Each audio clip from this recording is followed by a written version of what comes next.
ہسپتال کی سفیداداری میں عجیب سی خاموشی تھی۔ صرف مشینوں کی ہلکی آوازیں، قدموں کی چاپ سنائی دے رہی تھی۔ زریان پوری رات اپنی دادی کے کمرے کے باہر بیٹھا رہا۔ اس نے نہ کچھ کھایا، نہ ایک لمحہ آنکھ بند کی۔ ایزل کئی بار اس کے پاس آئی مگر ہر بار خاموشی سے واپس لوٹ گئی۔ صبح فجر کے بعد وہ ایک کپ چائے لے کر اس کے سامنے کھڑی ہوئی۔ چائے؟ زریان نے سر اٹھایا۔ اس کی آنکھیں سرخ ہو چکی تھی۔ شکریہ۔ اس نے کپ لے لیا۔ ایزل پہلی بار اس کے برابر والی کرسی پر بیٹھ گئی۔ دونوں خاموش تھے۔ کبھی کبھی خاموشیاں بھی لفظوں سے زیادہ باتیں کر جاتی ہیں۔ دوپہر کے وقت ڈاکٹر باہر آیا۔ مریض کی حالت پہلے سے بہتر ہے مگر ذہنی دباؤ سے دور رکھنا ہوگا۔ سب نے سکھ کا سانس لیا۔ اسی لمحے ایک نوجوان غصے سے راہداری میں داخل ہوا۔ وہ تھا ارسلان ملک، ایزل کا ماموزاد بھائی۔ اس نے آتے ہی زریان کی کالر پکڑ لیا۔ تمہاری وجہ سے میری بہن کی زندگی برباد ہوئی۔ اگر تم مرد ہوتے تو زبردستی نکاح نہ کرتے۔ ہسپتال کا عملہ دونوں کو الگ کرنے لگا۔ زریان نے کوئی جواب نہیں دیا، صرف خاموشی سے اس کی گرفت برداشت کرتا رہا۔ ایزل چند لمحے تو خاموش کھڑی رہی، پھر نہ جانے اسے کیا ہوا، وہ سب کے سامنے چیخ اٹھی۔ بس! راہداری میں خاموشی چھا گئی۔ ارسلان حیرت سے اس کی طرف دیکھنے لگا۔ ایزل کی آنکھوں سے آنسو بہ رہے تھے۔ ہاں، میں اس نکاح سے نفرت کرتی تھی، میں نے اس انسان سے بھی نفرت کی، لیکن اس نے زریان کی طرف دیکھا۔ یہ شخص ظالم نہیں ہے، یہ دھوکے باز نہیں ہے، یہ وہ شخص ہے جس نے کبھی مجھ پر شور ہونے کا حق بھی نہیں جتایا۔ یہ وہ شخص ہے جس نے اپنے ملازموں کے بچوں کی بھوک مٹانے کے لیے اپنی قیمتی چیزیں بیچی، اور تم اسے خود غرض کہہ رہے ہو۔ ارسلان خاموش ہو گیا۔ ایزل کی آواز ٹوٹنے لگی۔ قصور اگر کسی کا ہے تو ان فیصلوں کا ہے جو دوسروں کی زندگی پوچھے بغیر کر دیے جاتے ہیں۔ یہ کہتے کہتے وہ رونے لگی۔ زریان نے خاموشی سے جیب سے سفید رومال نکالا، بغیر کچھ کہے اس کی طرف بڑھا دیا۔ ایزل نے رومال لیا۔ دونوں کی نظریں چند لمحوں کے لیے ملیں۔ شاید اسی لمحے ان کے درمیان نفرت کی آخری دیوار بھی گر چکی تھی۔ چند دن بعد بیگم زری شاہ کو گھر منتقل کر دیا گیا۔ ان کی طبیعت پہلے سے بہتر تھی مگر وہ بہت کمزور ہو چکی تھی۔ ایک شام انہوں نے ایزل کو اپنے کمرے میں بلایا۔ بیٹی، ان کی آواز میں پہلی بار سختی کی بجائے نرمی تھی، میں نے اپنی ضد میں تم دونوں پر ظلم کیا۔ ایزل خاموش رہی۔ بیگم زری شاہ کی آنکھوں میں نمی اتر آئی۔ اگر وقت واپس آ جائے تو میں کبھی وہ فیصلہ نہ کروں۔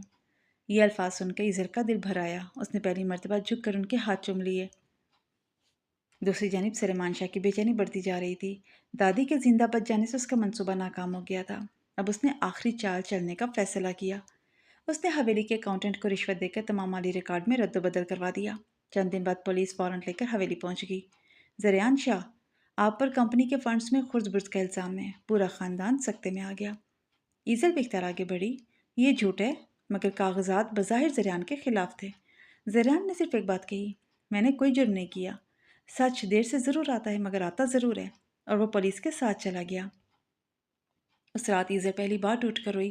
اسے احساس ہو چکا تھا وہ اس شخص سے محبت کرنے لگی ہے، مگر جب تک یہ احساس ہوا وہ اس سے دور جا چکا تھا۔ اس نے ہاتھ اٹھا کر پہلی بار زریان کے لیے دعا کی، یا اللہ، اگر میری زندگی میں کوئی سچی چیز ہے تو اسے ہر جھوٹ سے بچا لینا۔ مگر تقدیر ابھی ان دونوں پر اپنا سب سے سخت امتحان نازل کرنے والی تھی، کیونکہ سلیمان شاہ نے صرف زریان کو جیل نہیں بھجوایا تھا، اس نے اس کی موت کا بھی منصوبہ بنا لیا تھا۔ زریان کی گرفتاری کو 15 دن گزر چکے تھے۔ شاہ حویلی جو کبھی رونقوں سے آباد رہتی تھی اب ویرانی کا منظر پیش کر رہی تھی۔ ایزل ہر روز ایک ہی دعا مانگتی، یا اللہ، اگر وہ بے گناہ ہے تو اسے انصاف ضرور ملے۔ بیگم زری شاہ کی صحت دوبارہ بگڑنے لگی۔ ان کے چہرے پر ایک ہی پچھتاوا تھا، میں نے اپنی ضد میں 2 معصوم زندگیاں جلا دیں۔ ادھر حمزہ نے زریان کی بے گناہی ثابت کرنے کی ٹھان لی۔ وہ کئی دن تک کمپنی کے پرانے ریکارڈ کھنگالتا رہا۔ آخر ایک رات اسے CCTV کی پرانی ہارڈ ڈرائیو اور اصل حسابی فائلیں مل گئیں۔ ان سب میں صاف ظاہر تھا کہ مالی خربت زریان نے نہیں بلکہ سلیمان شاہ نے کی ہے۔ مزید ثبوت بھی مل گئے کہ دادی کی دوائیوں میں رد و بدل بھی اسی نے کروایا تھا۔ حمزہ فوراً پولیس کے پاس پہنچا۔ تحقیقات دوبارہ شروع ہو گئی۔ چند گھنٹوں بعد سلیمان شاہ گرفتار ہو گیا۔ اس نے اپنے جرم کا اعتراف بھی کر لیا۔ زریان کو باعزت رہا کر دیا گیا۔ جب وہ حویلی واپس آیا تو ایزل کئی لمحے اسے دیکھتی ہی رہ گئی۔ اس کی آنکھوں سے آنسو بہنے لگے اور وہ دوڑ کر اس کے سامنے آ گئی۔ مجھے معاف کر دیں، زریان نے حیرت سے پوچھا۔ کس بات کے لیے؟ ایزل نے روتے ہوئے کہا، میں نے آپ کو سمجھے بغیر آپ سے نفرت کی، جبکہ آپ ہر بار میری عزت کرتے رہے۔ چند لمحے خاموشی رہی، پھر زریان نے آہستہ سے کہا، ایزل، محبت میں معافی نہیں مانگی جاتی، صرف ساتھ نبھایا جاتا ہے۔ یہ پہلی بار تھا جب دونوں نے اپنی دل کی بات آنکھوں سے کہی۔ چند دن بعد زریان نے ایزل کو وہی کاغذات لا کر دیے جن پر ان کے نکاح کی رجسٹریشن تھی۔ وہ مسکرایا، اگر تم چاہو تو آج بھی میں تمہیں آزاد کر سکتا ہوں۔ میں نہیں چاہتا کہ میری وجہ سے تمہاری زندگی پر کوئی بوجھ رہے۔ ایزل کی آنکھوں میں آنسو آ گئے۔ اس نے پہلی بار پورے یقین سے کہا، میں کہیں نہیں جانا چاہتی، اب میرا گھر یہی ہے۔ اور وہ شرما کر خاموش ہو گئی۔ زریان بھی مسکرا دیا۔ دونوں کے دلوں میں برسوں بعد سکون نے جگہ بنا لی، مگر قسمت ابھی آخری فیصلہ لکھ چکی تھی۔ اسی شام زریان و ایزل شہر سے واپس آ رہے تھے کہ موسلا دھار بارش شروع ہو گئی۔ سڑک پر پھسلن زیادہ تھی۔ اچانک سامنے سے آنے والا تیز رفتار ٹرک بے قابو ہو گیا۔ زریان نے پوری طاقت سے گاڑی موڑی تاکہ ٹکر ایزل کی طرف نہ آئے۔ ایک زوردار دھماکہ سا ہوا، ہر طرف شیشے بکھر گئے اور پھر انہیں ہسپتال پہنچا دیا گیا۔ ایزل کو تو معمولی چوٹیں آئی تھیں، مگر زریان شدید زخمی تھا۔ ڈاکٹر مسلسل کوشش کر رہے تھے۔ ایزل اس کا ہاتھ پکڑے مسلسل رو رہی تھی۔ زریان، آنکھیں کھولیے۔ زریان نے بڑی مشکل سے آنکھیں کھولی۔ کمزور سی مسکراہٹ اس کے لبوں پر آئی۔ دیکھا، آخر تم نے مجھے میرے نام سے پکار ہی لیا۔ ایزل پھوٹ پھوٹ کر رونے لگی۔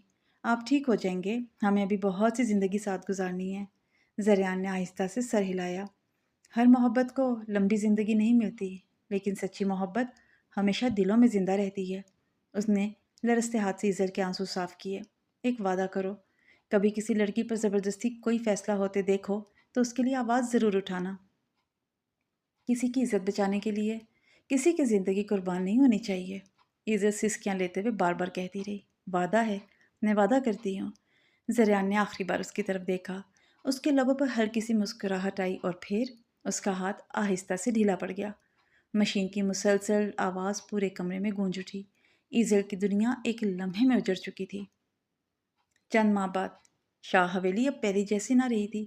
بیگم زری شاہ نے اپنی تمام جائیداد کا ایک حصہ ایک فلاحی ادارے کے نام کر دیا۔ اس ادارے کا مقصد صرف ایک تھا، ان لڑکیوں کی قانونی اور معاشرتی مدد جنہیں زبردستی شادی پر مجبور کیا جاتا ہے، اور اس ادارے کا نام رکھا گیا زریان ٹرسٹ۔ ایزل اب وہیں کام کرتی تھی۔ وہ ہر اس لڑکی کا ہاتھ تھامتی جس کی آواز کوئی سننے والا نہیں تھا۔ ایک شام وہ حویلی کے باغ میں زریان کی قبر کے پاس بیٹھی تھی۔ ہوا آہستہ آہستہ چل رہی تھی۔ اس نے قبر پر سفید گلاب رکھا اور دھیرے سے کہا، آپ نے کہا تھا نا، سچی محبت دلوں میں زندہ رہتی ہے۔ آپ آج بھی میرے دل میں زندہ ہیں۔ اس کی آنکھوں سے ایک آنسو گرا، مگر اس بار اس آنسو میں صرف غم نہیں تھا، ایک عہد بھی تھا۔ وہ عہد کہ کوئی اور ایزل کسی اور کی جھوٹی عزت بچانے کے لیے اپنی زندگی قربان نہ کرے۔ عزت کبھی جبر سے نہیں بچتی، بلکہ انصاف، رضامندی اور احترام سے قائم رہتی ہے۔ زبردستی کا رشتہ کسی خاندان کی کامیابی نہیں، بلکہ کئی دلوں کی خاموش شکست بن سکتا ہے۔ اس لیے احتیاط کیجیے۔ کہانی اگر پسند آئے تو لائک ضرور کیجیے اور کامنٹ میں ضرور بتائیے۔